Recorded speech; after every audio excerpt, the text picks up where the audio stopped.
So, jetzt ist mir aufgefallen, hier ist so ein Grip-Pad.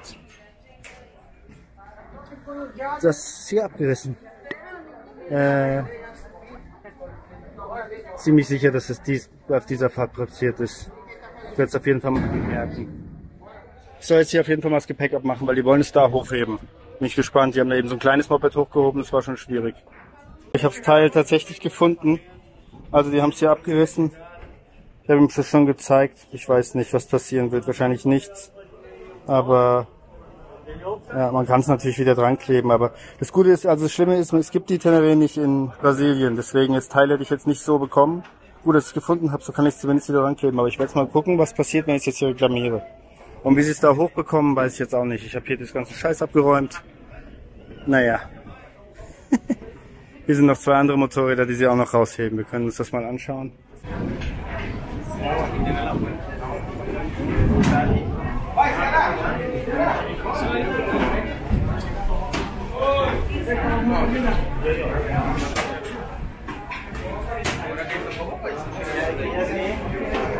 So, jetzt haben sie hier so eine Pseudorampe hingemacht. Damit könnte es schon mal gehen. Das sieht schon mal ganz gut aus.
So, alles angesprungen, ich habe es aufgeladen.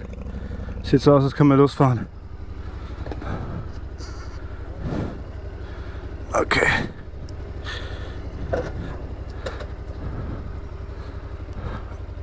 Oh, es ist so heiß. Mit dem Grip-Pad habe ich denen gesagt, es ist halt hier so pseudo-professionell. Deswegen habe ich gedacht, na, vielleicht geben sie mir irgendwie 20 € oder so. Aber natürlich nicht, sondern er kam an mit Sekundenkleber. Und dann habe ich so, ja, wenn du jetzt Sekundenkleber drauf machst, dann ist das Plastik für immer versaut. Ich meine, vielleicht mache ich es dann selber. Und dann hat er gesagt, Silikon. Und das wusste ich dann nicht natürlich. Und dann habe ich gesagt, ihr lasst sein, ich mache es irgendwann selber. Okay, ciao. So, jetzt muss ich hier rausfinden.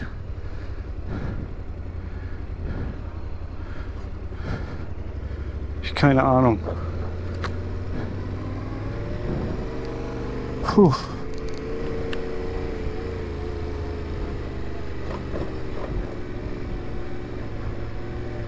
Ich weiß nicht, ob ich nochmal irgendwo angehalten werde oder.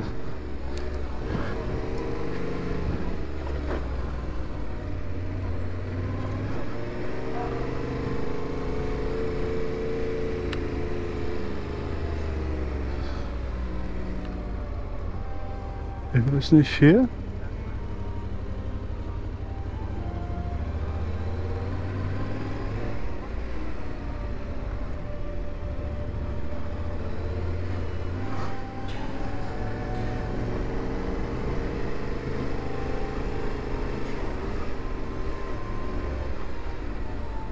Kommt da ein Truck rein?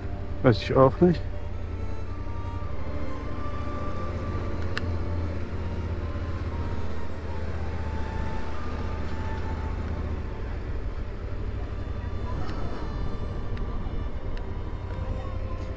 Ich weiß nicht, wo wir sind. Oder was hier ist.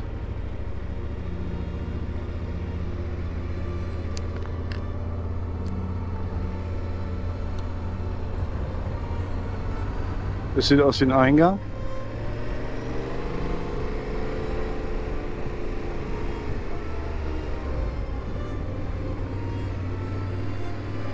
Hier vielleicht?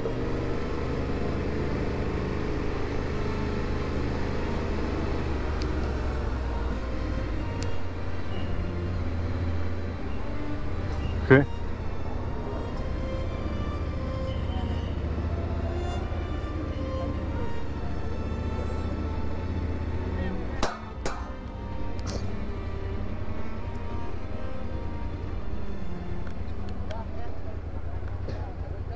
Exit? Quanto reais o embarque da moto? Quanto reais o embarque da moto? Não fala português. Fala. A tabela de desembarque da moto é 50 reais. Entendeu? Não? Não? Tá. Ah.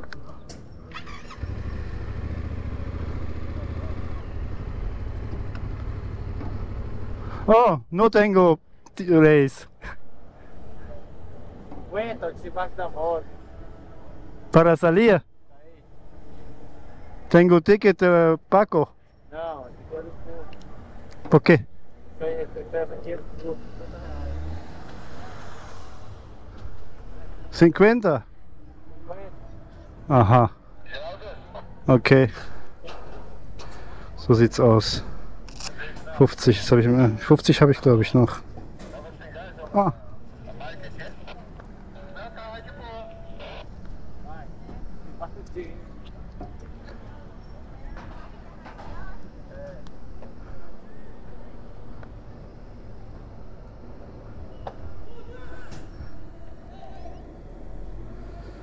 Es ist so.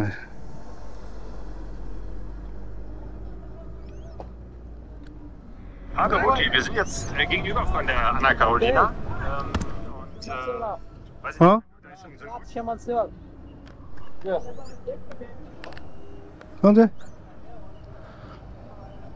Ah, Ja. okay. Vou pra onde? Obrigado. Okay. América? América? Ah? Americano? No, alemán. Alemão? Ja. Okay. Obrigado.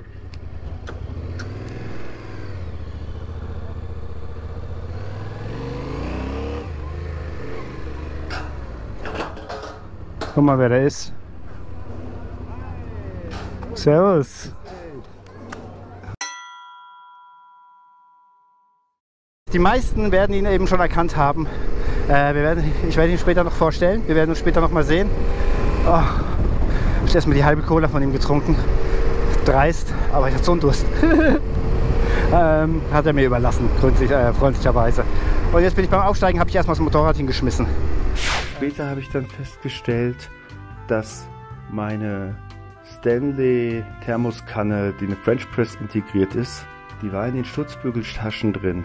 Und da ist das Motorrad draufgekippt, aus dem Stand. Und als ich es gekauft habe, steht da drauf, ist 1 Kilometer sturzsicher, Kategorie 5 Hurricane, einmal die Teneré draufgekloppt, ist es verbeult. Hier ist Gott sei Dank sind Leute, haben mir geholfen, das wieder aufzuheben. Ich bin mit dem Stiefel irgendwie hängen geblieben und hab's dann so papp. Naja, jetzt habe ich gesagt, ich suche mir ein Hotel und dann geht's, mache ich mich frisch und dann würde ich mich noch mal melden bei denen und mich mit denen treffen später.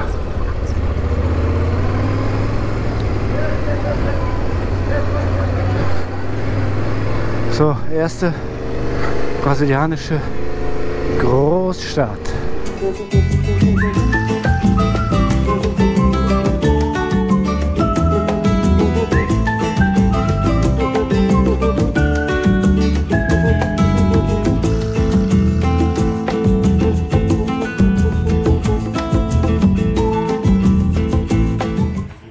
das wohl berühmteste Gebäude in Manaus. Teatro Amazonas. Ich glaube, es ist eine Oper, Theater, so eine Art. Wie ihr seht, im Kolonialstil. Macht was her. Hier ist noch so ein Hauptplatz. Ich bin hier jetzt einfach zum Abendessen hingegangen. Da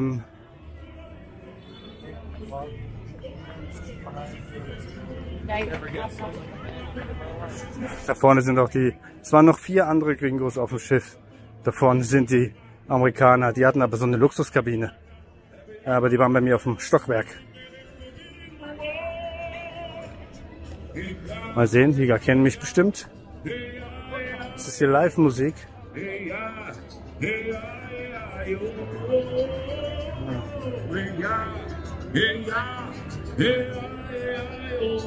Hola, hi. Da sind die beiden. Hoi. Hallihallo. Hey, Hi. grüß dich. Setz dich. Danke. So, ich habe nämlich eingecheckt in dem Hotel, was Claudio mir empfohlen hat. Und die meisten von euch werden ihn kennen. Pegaso-Reisen. Genau, ein bekannter, sehr bekannter Podcast. Und du bist ja auch in Manaus schon, oder in Brasilien schon ein paar Monate. 3,5 Monate, fast schon 4 Monate. Genau, und 3 Monate war ich mit Sonja unterwegs. Wir sind zu zweit mit 2 Motorrädern vom Süden Brasiliens bis hier hoch in den Norden gefahren. Sonja ist jetzt schon wieder zurück in Deutschland. Jetzt war ich ein paar Wochen allein unterwegs und jetzt ist der Ersatzspieler da. Genau. Theo, unser Neffe. Sehr gut. Werden wir noch ein paar Wochen gemeinsam hier durch die Gegend fahren, Brasilien. Aha, sehr cool, sehr cool. Und eure Reise kann man auch konnte man am Podcast verfolgen, kann man immer noch nachverfolgen. Genau, oder Instagram. Richtig. Genau. Und ich habe jetzt das Glück, dass ihr hier seid und werde hier was essen und vor allem was trinken. Sehr gut. Genau.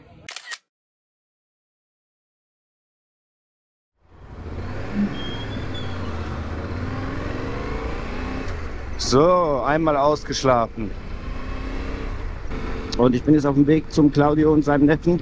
Es gibt irgendwie so schwimmende Restaurants. Hier ist übrigens so ein ganz netter Kolonialstil. Und da gehen wir was essen. Hotel hat mir der Claudio empfohlen. Ich hatte gestern dann bei 3, habe gefragt. Die haben alle 100 gekostet. Also eins war voll. Die anderen haben 100 gekostet. Das sind 20 Euro fast. 18,70 oder so. Ziemlich teuer. Und ich meine, klar, der Standard ist auch höher. Oh, ich muss hier lang. Und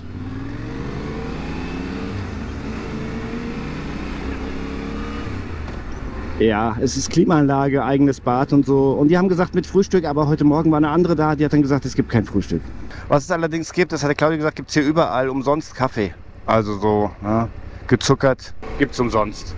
Das ist natürlich ganz gut immerhin. Habe ich immerhin Kaffee getrunken. Es ist sehr, sehr warm. 36 Grad.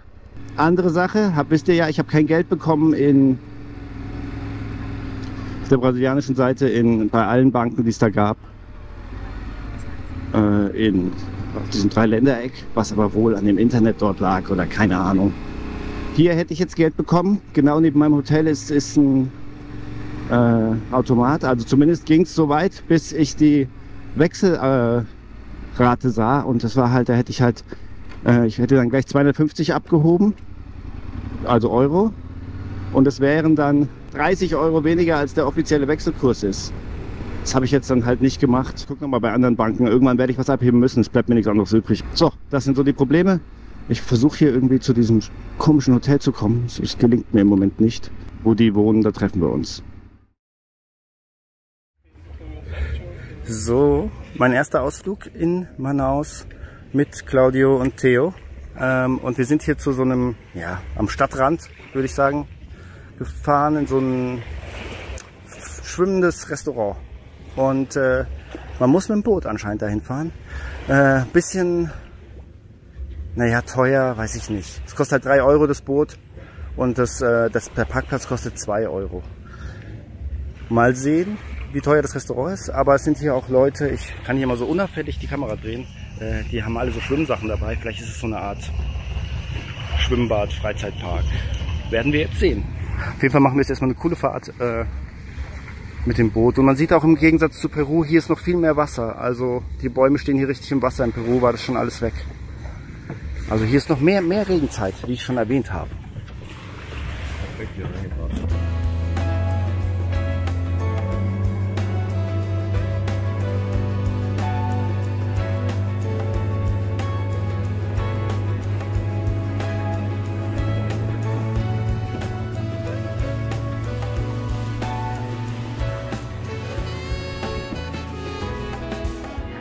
So, also hier ist so ein richtiges, ja, Komplex, hat der Claudio gesagt. Restaurant, es gibt sogar ein Hostel, da gibt es einen Shop. Irgendwie ganz cool. Auch noch eine Badehose. Badehose, ja. Kann man hier kaufen. Also echt, oh, und hier gibt's Cocktails.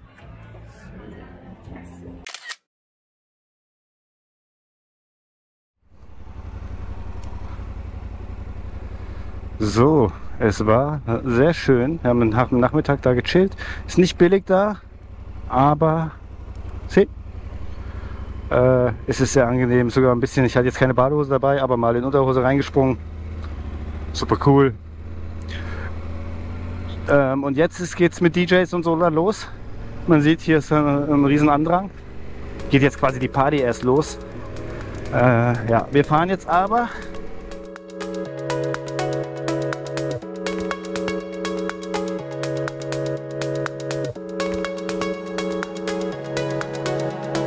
Tell me that you don't wanna fight. Tell me that you'll be there tonight. Tell me everything.